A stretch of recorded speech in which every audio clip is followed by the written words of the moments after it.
नमस्कार। आज हम भगवद गीता के पहले अध्याय अर्जुन विषाद योग पर बात करने वाले हैं। जी, ये अध्याय पूरी गीता का एक तरह से मंच की सेटिंग करता है। बिल्कुल। हमारा मकसद है समझना कि कुरुक्षेत्र के उस मैदान में अर्जुन के मन में वो कौन सी जबरदस्त उथल-पुथल मची थी। हाँ, जो पूरी गीता के ज्ञान का आधार बनती है। सोचिए जरा, माहौल कैसा होगा। इतनी विशाल सेनाएं आमने सामने खड़ी हैं, युद्ध बस शुरू ही होने वाला है। और तभी पांडवों के मुख्य योद्धा अर्जुन वो लड़ने से मना कर देता है ना कमाल की बात। तो चलिए इसी गुत्थी को आज सुलझाते हैं। शुरुआत होती है कुरुक्षेत्र के मैदान से। कौरव और पांडव सेनाएं तैयार हैं। और तभी अर्जुन वो कृष्ण से कहते हैं कि रथ को जरा दोनों सेनाओं के बीच में ले चलिए। हाँ, वो देखना चाहते थे कि आखिर उन्हें लड़ना किससे है, कौन कौन है सामने। और बस जैसे ही रथ बीच में पहुंचता है और अर्जुन नजर घुमाते हैं, वहीं सब कुछ बदल जाता है। उन्हें सामने कौन दिखता है? अपने ही लोग। गुरु द्रोण, पितामह भीष्म, भाई, मामा, दोस्त। बिल्कुल। और उन सबको युद्ध के लिए तैयार देखकर अर्जुन का दिल एकदम बैठ जाता है। वो एक गहरे दुख और मोह में डूब जाते हैं। हाँ, वो जो श्लोक हैं 28-29 वाले, उनमें यही बताया है कि कैसे उनके हाथ पैर कांपने लगते हैं, मुंह सूख जाता है, शरीर में अजीब सी थरथराहट होने लगती है।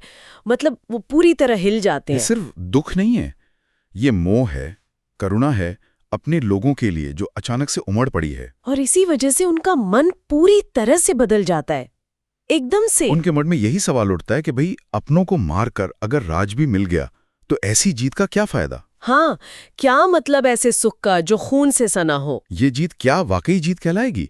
ये सवाल उन्हें अंदर तक कचोटने लगता है। और फिर इसी उलझन में, इसी कश्मकश में वो अपना गांडीव धनुष नीचे रख देते हैं।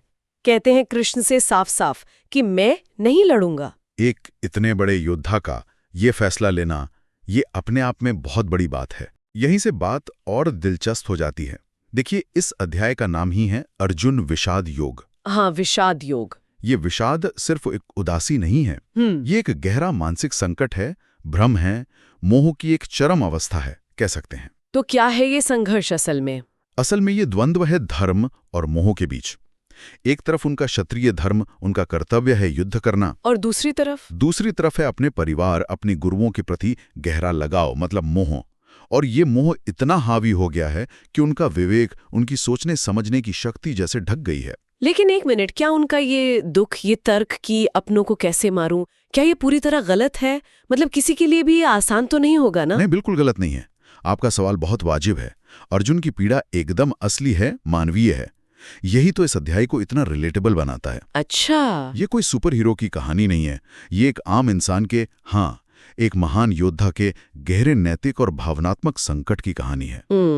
ये दिखाता है कि जिसे हम धर्म या कर्तव्य कहते हैं, उसका पालन करना भी कितना मुश्किल हो सकता है जब आपकी भावनाएं आपके अपने रिश्ते बीच में आ जाते हैं। सही बात है। ये दुविधा तो शायद हम सबके जीवन में कभी न कभी आती है, कर्तव्य और भावनाओं के बीच चुनना। बिल्कुल, ये एक यूनिवर्सल मानवीय संघर्ष है। और इस पूरे घटनाक्रम में एक व्यक्ति है जो ज्यादातर चुप है, कृष्ण। हाँ, ये मैंने भी नोटिस किया। कृष्ण कुछ ज्यादा बोलते नहीं इस अध्याय में। उनका ये मौन क्यों? कृष्ण का ये मौन बहुत सोच समझकर है। वो अर्जुन को बोलने दे रहे हैं।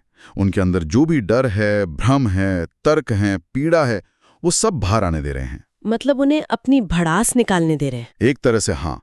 कोई भी उपदेश देने से पहले वो अर्जुन को मौका दे रहे हैं कि वो अपने अंदर के तूफान का खुद सामना करे, उसे समझें। अच्छा, ताकि वो सुनने के लिए तैयार हो सके बाद में। बिल्कुल।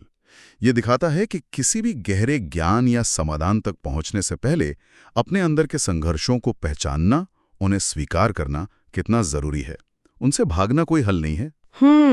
तो इस अध्याय से अगर मुख्य बातें निकालें तो पहली शायद यही है कि अपने कर्तव्य को समझने और निभाने के लिए मन का साफ होना, मतलब मोह और भ्रम से ऊपर उठना बहुत जरूरी है। हाँ, बिल्कुल। और ये भी कि ये जो विषाद है, ये जो दुख है, ये बेकार नहीं है। अच्छा, वो कैसे? ये दुख ही वो जमीन तैयार कर रहा है जिस पर आगे चलकर ज्ञान का बीज फूटेगा। ये अर्जुन को अंदर से झकझोर रहा है ताकि वो सच को सुनने और समझने के लिए तैयार हो सकें। तो मतलब ये उथल पुथल एक तरह से जरूरी है। हाँ, कह सकते हैं। ये एक ट्रांजिशन फेज है।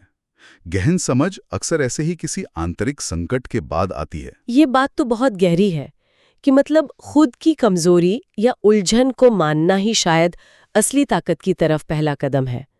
अर्जुन का ये विषाद उन्हें तैयार कर रहा है कृष्ण की बात सुनने के लिए। एकदम सही कहा। तो इस सब का निचोड़ क्या है? ये अध्याय सिर्फ अर्जुन के दुख की कहानी भर नहीं है। ये तो उस नींव की तरह है जिस पर गीता का पूरा महल खड़ा होगा।